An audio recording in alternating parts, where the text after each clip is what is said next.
Welcome back to SBS Spice. I'm Suhayla Sharif. Although SBS Spice has had an incredible 2-year run so far, our path as a podcast has been paved by the South Asian journalists before us. One such journalist who has become a household name and a voice for truth is Indira Naidoo. Good evening, I'm Indira Naidoo. Indira has had a powerful career so far across some of Australia's amazing broadcasters, including SBS and the ABC, where she's hosted the investigative series Compass since 2023. Indira is who I want to be when I grow up, and she joins me today at the SBS Spice studio to give me a glimpse into how I can be. Indira, thank you so much for joining me on SBS Spice. Your family left South Africa during the apartheid through Zimbabwe and Zambia, moving to England before migrating to Australia. How has that shaped your narrative as a journalist today? Yeah, it's so interesting when I look back on my life and all the places that we moved to. Like a lot of children, you just think that's everyone's life. It's perfectly normal. You're in school for a year or so and then come home, your parents say you're off to another country, it's another culture, religion, language, another continent.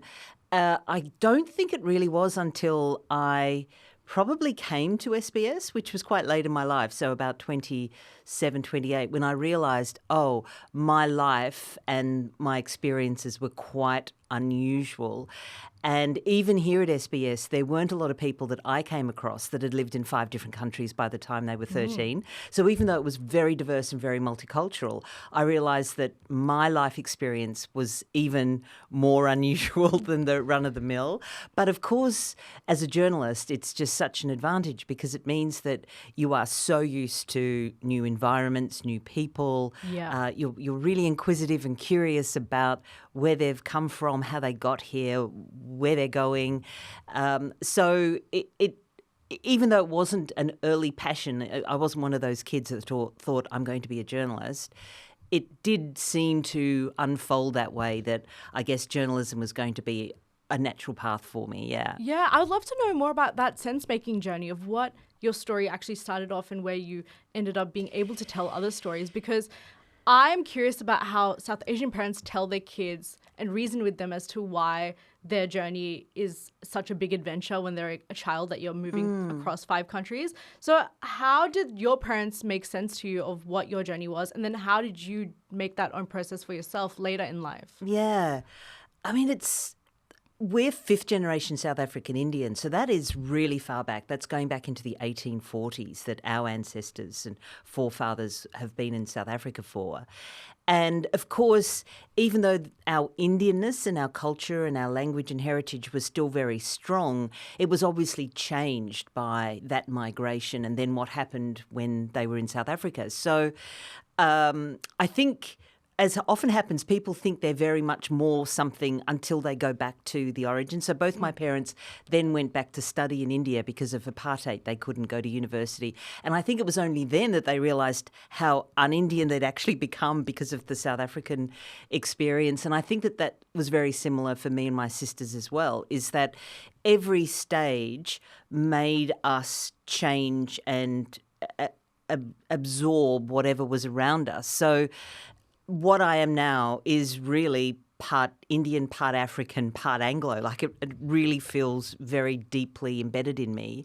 And because we moved around at so many really important ages in our life as well, when you're forming your identity and who you are. So my parents were very strong, obviously, because of apartheid, on freedom and justice and fairness and everyone's born equal and all those things. But of course, because of some of their Indian background, there were some aspects of their culture, caste system and misogyny that were still mixed in who they were as people, that they weren't really conscious of, that we would then challenge them on. And we would say, well, if you talk about equality, how come the woman cooks the meal every night? And if you talk about everyone's the same, well, how come you treat that Brahmin man different to that person? And so I think as children, because we kept on changing places, and then we would live in places where you would be completely welcomed and feel that you were part of that community. And then you would hear the history of what happened to the Indigenous people that lived in that part of the country before. And you'd think, well, how come you're treating me well, but you didn't treat those people well? Yes. So, and then we'd leave and then we'd go to Africa, straight into a civil war in Zimbabwe. And then you'd get another story and experience in what change and difference and race and discrimination is as well. So in a way, our parents couldn't control the full narrative. And I think that was what was so unusual. The power that parents had in those days, not so much now with social media, meant that what we were seeing on the streets, what we were being exposed to in our classrooms was so changing every 3 or 4 years. So in one culture, having fair skin was very desirable. Then going into another culture a few years, having dark skin and having tans was really good. Then dipping back into another culture, having a really curvy figure was very, socially desirable, and then being thin and skinny in another culture.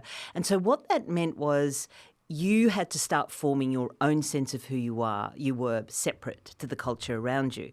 So I think that has made me much more, of an individual that's separate to the sum of my parts than I think other people that I can meet who really identify with being a woman or really identify with being brown or born in Africa or being a journalist or being a migrant. I realise that a lot of those labels are just labels, and whereas they're very important parts of me and I'm proud of them, I can see myself separate to that. And I think moving so much into so many different cultures gave me a sense that you have to have a solid sense of who you are, separate. Otherwise, you're just going to be pounded by all the change and difference and trying to keep up and change to keep up with it. It's never going to work. You have to develop a strong sense of who you are. I completely resonate with that. And this part of your life happened, you were living in Tasmania from the ages of 6 to 13, and then you moved back to Zimbabwe. During that time in Tasmania, I listened to your podcast with Suraj Kolakar, my first year in Australia, and you spoke about how in that community, St. Mary's, that country town of about 300 people, your brownness was received quite positively. And it came at a time in your life where you're also trying to shape your identity yourself in your early teens. So how did that acceptance of your brownness from an external source help you accept it yourself and understand who you are as a brown woman? Yeah, it was, I might be one of the few migrants in that era that had such a great experience. I know that wasn't the case for my cousins when they first arrived in Melbourne and Sydney. Okay. That they did come across discrimination. So I don't know why we were so fortunate that we ended up in a country town in Tasmania that really needed a country dentist. So they were very welcoming of my father and our family arriving. And then again, maybe it was a twist of fate because we arrived with quite strong English accents, a little bit sort of Liverpool accent as well. A bit Beatle-ish. Beatle-ish. And the Beatles were still very, they'd only just broken up, so they were still quite at their peak in the early 70s when we arrived. And so having these little Indian girls that had Beatle accents, I think it was just to the townsfolk, we were quite the rock stars, as you said it. We were rock stars, and we were unusual, but in a good way.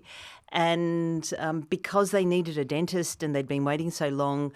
Yeah, I think there was just a combination of all those elements. But then, later on in my life, when I learnt about what happened to the Indigenous communities that used to live there and that were hounded out and killed and massacred, and so there hadn't been a lot of brown skin or dark skin people living in that area for this generation. So that was also interesting because the history had been there of terrible atrocities and discrimination. But by the time we arrived in that part of Tasmania, that had been largely covered up and forgotten. And so we were treated quite differently.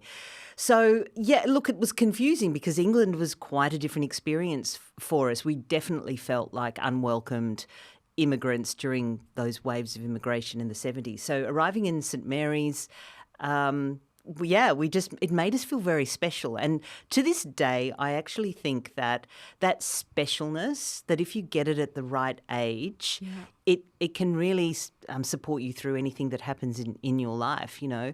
And arriving in bush, I think that was the other interesting thing that I look back on, my connection with land, with place, gum trees, bush rock. It feels weird because my genetics and my heritage is India and Africa, but I think if my parents hadn't come to Australia, I may have found my way here. Yeah. There is something that feels very much deep in my DNA, even though this isn't the place that I'm from. So I think for me, the combination of that, it just worked really well as a kid. I was, you know, sort of quite lucky that way. And being accepted and embraced in that way, obviously, I want that for every migrant, anyone who moves and to another place. But of course, we know that that's very rare, especially now in today's world. So I feel very privileged and lucky. But I think it's also important to remind people that this is possible. People do embrace difference and they actually want to know your story and where you're from and really in the end they'll meet you as you meet them, you know. So I'm so glad that I had that great experience because it reminds me that I have to make sure that other people have that experience too. Yeah, well, I will delve into that for myself as well because I actually had quite a positive experience with my own identity being brown growing up because my parents kind of reflected that pride onto me as well. So my own understanding of it was quite a positive one. It was when I was out in school and all these public spaces where I came across other brown kids who maybe weren't as well versed about their identity, didn't know how to speak about it, didn't know how to talk about it in a way that was positive. Yeah. And that's when I started getting a bit confused about it. And that's the segue into my next question, which is we actually have a bit of a connection here because you're Indian South African, now living in Australia. My parents are Indo-Fijian, and I grew up with a very fractured understanding of what the indentured labour system looks like in Fiji and how that impacted my ancestry. It wasn't until later in life where I went and dug a bit more. I still don't know many parts about it, but what that led me to believe is I didn't fit neatly into a box of identity. Do you relate to the experience of having to explain where you fit in binaries when it comes to South Asian identity? Like you have to be this or you have to be that? And how have you navigated talking about that to people? Look, it can get a bit confusing because I present in so many different ways as well. So that, you know, you might identify with my brown skin, someone else will identify that I was, you know, born in South Africa, someone else will identify, you know, with some other part of me. And that, which is all lovely, you know, that's lovely. There's different sort of connections. But I think the thing that can get a bit challenging sometimes is when someone wants to see you a certain way. So, for instance, I remember when I did one of my first big sort of photo shoots and media interviews when I started at the ABC, and they immediately wanted to dress me in a sari. Okay. So they didn't ask me what I'd like to wear. That's what they wanted me to wear. And as much as I love saris and things, I'm not a regular sari wearer, and it wouldn't be the first item in clothing that I would wear for that sort of photo shoot. Yeah. But it was this assumption that because you look like that, that is what you're going to wear. So that has happened to me a few times over the years as well.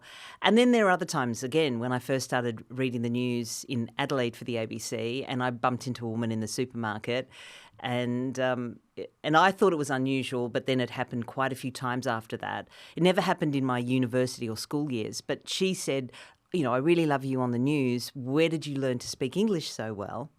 And a part of me was offended at first because English is the only language I do speak fluently. But again, it was this assumption that if you look like this, you're not going to speak English in a certain way, or I don't know what her expectation was. So, yes, you do come across those things all the time.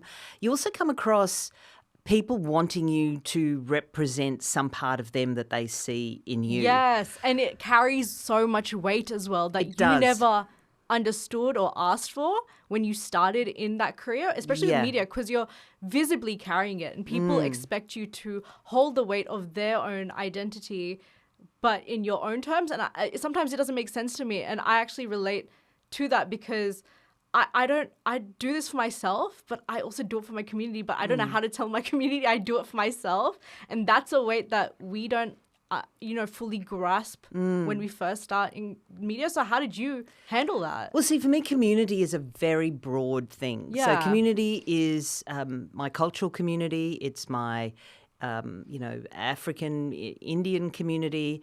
It's my community. So I'm very involved with the homeless community where I live, and I've been an ambassador for the Wayside Chapel for 15 years or so. And so that's my community as well. I'm very passionate about the environment and supporting the food system, growing your own food. So we have a garden community where I'm a patron in King's Cross for the garden. That's my community as well. I have, communities for me is a very big, broad and encompassing thing. And so I think that one of the challenges we have in the era we're in at the moment, that everything gets broken down too much, that you're in this community and you're in that community, and we're getting too fragmented. And I'm a big believer that in the end we're all part of a larger community. We all bring our own uniqueness to that community. But I think that you can speak for togetherness and fairness and kindness, and that speaks to all communities, not just one small sector of a community. So I think my work has always been about how do you speak to the broadest community, the broadest number of people.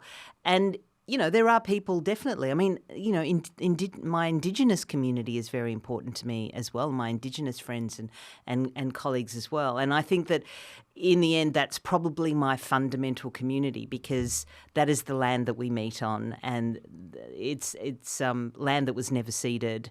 And so everything that we do is on Indigenous land in this country. So for me, it's the first community, it's the original community, it's the basis and foundation. So I think that it's about inclusiveness rather than fragmenting us into the separate communities that I try to focus on. And it also comes with wanting to understand what community also means to you, and the fact that you speak about it in such depth as well is what I also connect with you on, is because if you make the effort to understand what community is to you, that's how your passions and your work will come across in such a profound and expansive way. And that's, I think, a step a lot of people need to take as well, is like figuring out for themselves, like if you see your entire community in one person, maybe think about like how, why, and what do you want them to get, what do you want to get out of this person being that spokesperson for you. So that is such an interesting point to like delve into. I want to now talk about your early days in journalism. You started as an ABC cadet in the early 90s, and you've spoken a lot about how, still today, but very early on, you were one of the only brown people in those newsrooms, and in fact, the only brown person in those newsrooms and covering those stories. And I will tell you one thing, nothing has changed. I was at UTS and I graduated in 2024, and I was the only brown girl in my journalism class. And I think it's crazy, and I don't know what's happening and how to move forward. Actually, I do. I can talk about that later. But, it is daunting to be sometimes the only brown person in a room. Did you ever think about what impression you wanted to leave? Was that a conscious thought of yours to be like, if I'm going to be the only brown person in a room, what do I want those other people in the room to take away from me? I know this might sound strange, but I never really think of myself as a brown person in a room. And so even when I know that's different from the rest of my family, because my family would talk about it, that they'd walk into a room and they'd immediately scan the room to see where are the other brown people. I've actually never been like that. I don't really know why. But when I walk into a room or I spend time in a room, I'm just trying to connect with whoever's in the room. Politically, sometimes I'm very conscious that there are things that I need to say or stand up for because there aren't enough representatives of those types of people in enough rooms. Of course, I understand what's happening in the power structures in our country. We still don't have enough diversity in our media, in our politics, in our boardrooms. So it has to be addressed, and you have to speak up for it. But for me personally, when I am in a room, I just want to be the best version of whatever I need to be in that room. And my work and my upbringing has always been to speak up for people who don't have voices, who are voiceless. So that could end up being that I end up speaking for brown people or migrant people or women or what it might be. But it's more about I never particularly feel that I'm the disempowered one, which again is sort of probably an odd thing to feel. But because I've been fortunate enough to be in the media for most of my adult life, and I had a very supportive, privileged upbringing and great education, I've always felt that my role was then to go and help other people. So every day is about what can I do to help other people. I've never really seen it as me particularly needing help. But although at times, obviously, there are times when you can feel a little, why are you the only one that realises that this is an issue? For instance, ABC Radio at the moment has a real dearth of people of diversity of any of the presenters. Now, it's only just become an issue there that they're trying to address in various ways, but I've been aware of that for years. I mean, it's pretty obvious, when you look at the lineup, there are a lot of Anglo background people, older white men people, and maybe when you come from our backgrounds, we can see that more obviously than when you're also happen to be a white man. So that's important that it changes. But I do honestly try to meet people as I am rather than, what my skin is bringing or, what my gender is bringing. But I know also too that because there are so few of people who are from our backgrounds in so many rooms, there is a lot more responsibility on you to be a certain way, because you realise that may be their only experience of meeting someone who looks like you for weeks or months or maybe the first time in their lives. So it can be a bit of pressure, because you should be allowed to be you, but you're also, know that you're carrying your heritage and your race and your culture and a lot of things as well. And people will hold you up. They'll say, it can't be that hard to do it because Indira Naidoo's done it, which also is very frustrating, because yes, it is very hard to do it. It is very hard to do it. Just because I'm here, it's not because it's been easy necessarily.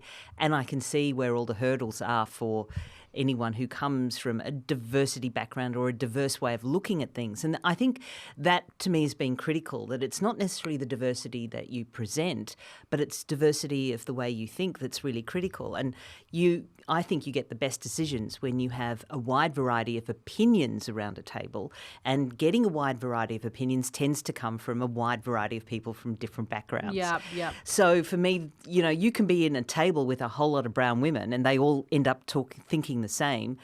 That's not going to help move the conversation. You want a diversity with whoever's around that table so that you get the best quality decisions and ideas that come out of that mix of people. So, so I try to explain, if the situation needs it and requires it, I try to explain that you may be meeting me and seeing this part of me, but then, there was a time, and it must be hard for people to remember this now, but especially when I started at the ABC, it was like a amazing creative academy, like a university campus, where you came to work and it was just play. That's what we did, even in journalism, It was such a different era, we had more resources, we had more people, we had bilateral support from all parties to support us.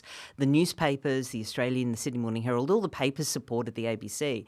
So it gave you a really beautiful creative play area. And I think that was really important for me. That was the foundation of really all the broadcasting that I've done. So it meant that the first stop wasn't ever about you, actually. You were the least important thing in most discussions. It was about, how do we get the best idea up? How do we talk or tell a story that's not being told? How do we get that person's story on camera or on radio? And I think that that was the most important part of my training, which I think is so much harder now, where so many of the stories start with I. Everything is I, me, you, whereas... When did it become like that? That's my question. I think I've really noticed the huge change during social media as that started changing. Because anyone can technically put out an opinion and then people interpret it as either fact or this is what is meant to be the wider rhetoric that we have to follow. And, you know, like it's kind of weird to me because that was the first thing I learned in journalism class is it's not about you. Yeah. You are not meant to be using I at all in your stories. And that's what has kind of twisted the way that we tell stories now. It is. And even the advent of podcasts, which I love, and I'm addicted to podcasts as much as anyone else. But when you host a radio show that's live for 3 hours and you're talking to thousands of people during that time, it actually quite changes you in a very different way. So just having a conversation, even though people will be listening to this conversation, it's quite a different experience to having people live interacting with you and ringing you up and sending you text messages while you're having the conversation. And it means that the nature of the conversation changes because there's interaction, there's consciousness of it's not just about what you think. You're thinking, oh, how is that person going to feel if I express that view in that certain way?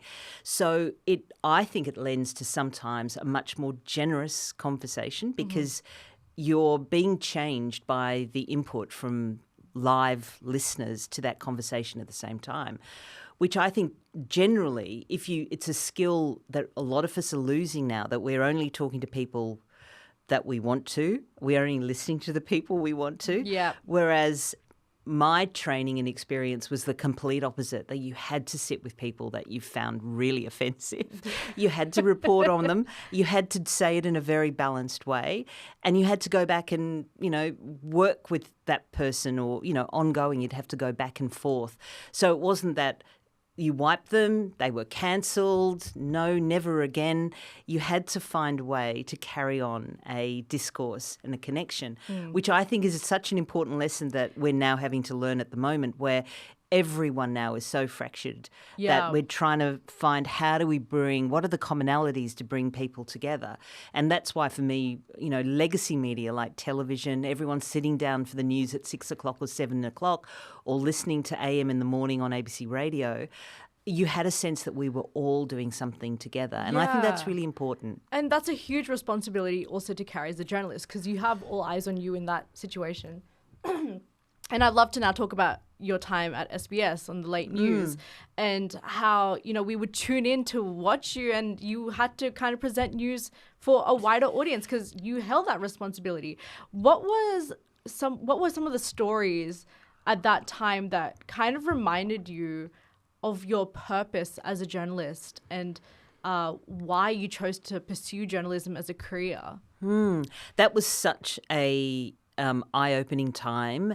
And when I look back on it, the beginning of what we're seeing in the media right now, where conflicts were springing up everywhere. So we'd gone through a very, relatively conflict-free 80s and early 90s.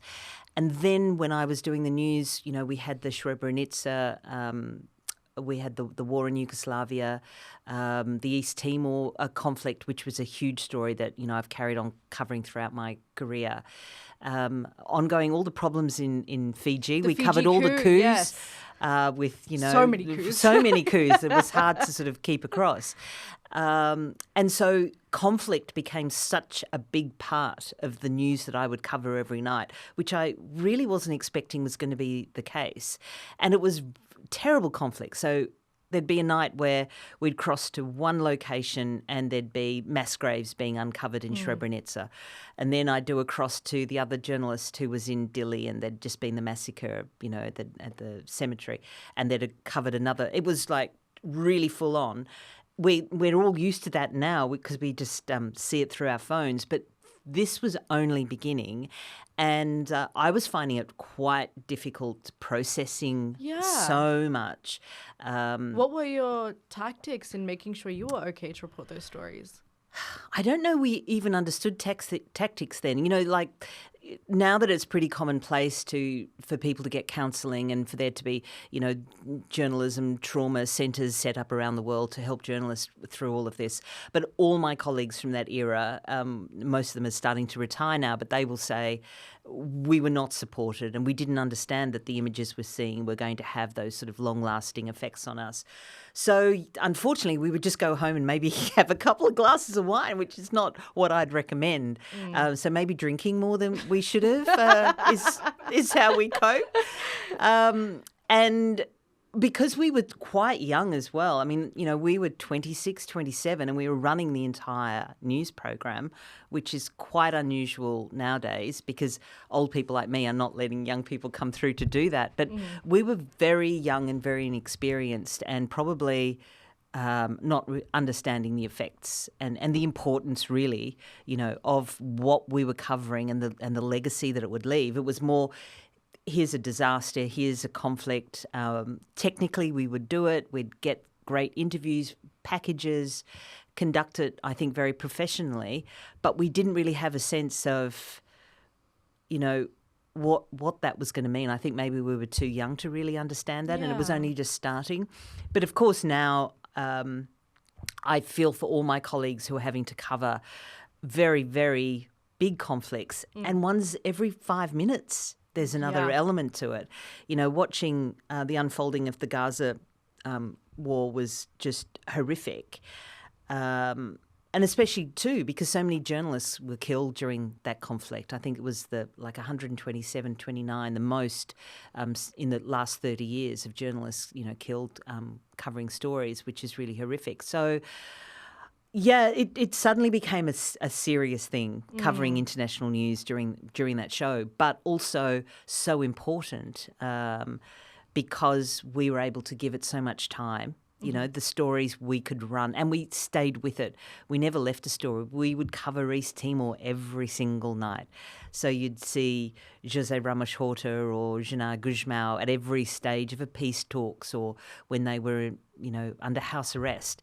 And I'm very proud of that because so many other networks would only be there for the cover first the surface days, of it, and then disappear to the next thing. You guys came in to make sure that people were actually across it because you don't know who's going to be resonating with the story. You don't know who's listening. Maybe it's their home country. Exactly. That you need to, portray to them in a way that resonates and also connects them back home. So it's a lot to go through, and I will say I'm still having a couple of glasses of wine every Friday night too. That's my plan. Fair enough. As well. I can understand. And so I would love to wrap up this chat talking about, the fact that in your 35-year career, I'm also here today being like, I was the only brown girl in that journalism room as well. But why do you think it is important that South Asian journalists continue to sustain the diversity of storytelling?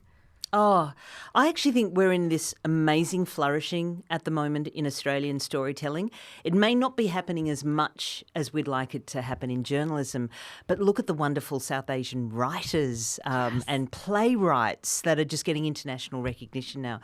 I'm just so excited for this time, and of course, just generally the population is growing. The immigration from those parts of the world are growing to Australia. So, this is an era where we're seeing the rise of China and India, and so the effect in the world generally is going to be huge. So and who has to tell those stories as well, and who is responsible for making sure it's put out there in a way that actually is meant to be told the way it is, is told the way it's meant to be, And I think South Asian journalists play a huge role in making sure that happens. They do. And I really, again, I remember saying this over 40 years ago, but I'm still saying it today.